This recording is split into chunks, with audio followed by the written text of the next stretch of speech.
শাহজালাল আন্তর্জাতিক বিমানবন্দরে যাত্রী হয়রানি, দুর্ব্যবহার, মালামাল চুরি এবং উৎকোচ গ্রহণের অভিযোগ বহুদিনের। বিশেষ করে আফ্রিকা ও মধ্যপ্রাচ্যের বিভিন্ন দেশে কর্মরত বাংলাদেশি প্রবাসীরা এসব অনিয়মের সবচেয়ে বড় ভুক্তভোগী বলে অভিযোগ রয়েছে। সম্প্রতি পশ্চিম আফ্রিকার দেশ সেনেগালে কর্মরত এক বাংলাদেশি প্রবাসীর অভিজ্ঞতায় আবারও সামনে এসেছে সেই বাস্তবতা। সেনেগাল সফর শেষে এ নিয়ে বিস্তারিত জানাচ্ছেন আমাদের নিউজ এডিটর শেখ মহিতুর রহমান বাবলু।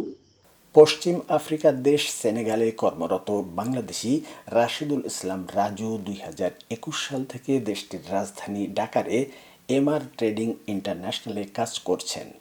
তিনি জানান, প্রথমবার 2019 সালে সেনেগালে যাওয়ার সময় বিমানবন্দরে ঘুষ দিতে না পারায় তাকে নানা ধরনের জটিলতার মুখোমুখি হতে হয়। এমনকি নির্ধারিত যাত্রাও বাতিল হয় তার। এতে আর্থিক ও মানসিকভাবে ব্যাপক ক্ষতির মুখোমুখি হন রাশিদুল।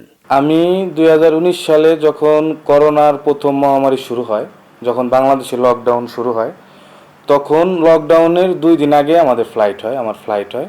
কিন্তু আমি নতুন আসতে যে আমাকে ওরা আটকায় দেয় কি কারণে কোনো সুনির্দিষ্ট কোনো ব্যাখ্যা ওরা দেয় নাই। আমাদের ঘুরাইতে লাস্টে যে আমাদের কাছে $200 ঘুষ দাবি করে। আমার সময় মতো সেই ঘুষটা ওদের যে সেই $200 দিতে পারি নাই দেখে আমার পাসপোর্ট অফলোড মেরে দেয়। এই জন্য ওই করোনাকালীন সময়ে ওই 2 বছর আমি আর এখানে যে আসবো সেই আর আসার মতো কোনো প্রসেসিং আর করতে পারিনি। আমার জীবন থেকে 2 বছর চলে যায়। পরে 2021 সালে আগস্ট মাসে আমি আবার সেনেগালে সব কিছু আবার নতুন করে কাগজপত্র, প্লেনের টিকিট সব কিছু করে 2021 সালে আগস্ট মাসে আমি সেনেগালে আসি। তারপরেও ওইখানে এয়ারপোর্টে ঘুষ দিয়ে আসতে হয়েছে, তাছাড়া কোনোভাবেই ওরা আসতে দেয় নাই। আমার $200 ঘুষ দিয়ে এয়ারপোর্টে, তারপরে আমার এয়ারপোর্টের ইমিগ্রেশন পার হইতেছে।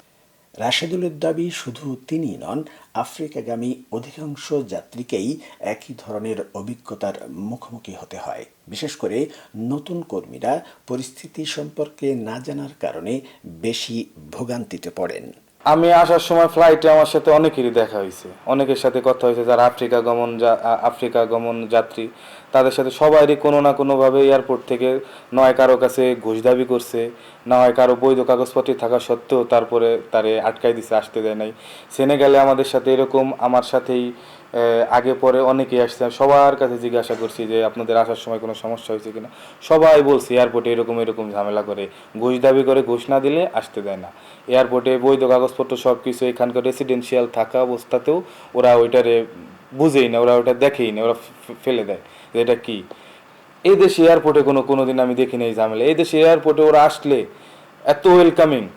বাংলাদেশের অর্থনীতিতে প্রবাসীদের অবদান অত্যন্ত গুরুত্বপূর্ণ। তাদের পাঠানো বৈদেশিক মুদ্রা দেশের অর্থনীতির অন্যতম চালিকা শক্তি।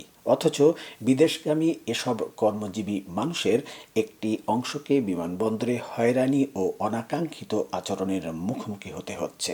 সংশ্লিষ্ট কর্তৃপক্ষের কার্যকর নজরদারি ও জবাবদিহিতা নিশ্চিত না হলে এ ধরনের অভিযোগ বন্ধ হবে না বলে মনে করছেন ভুক্তভোগীরা। Sheikh Mohitur Rahman Bablu, TV19 news desk, London.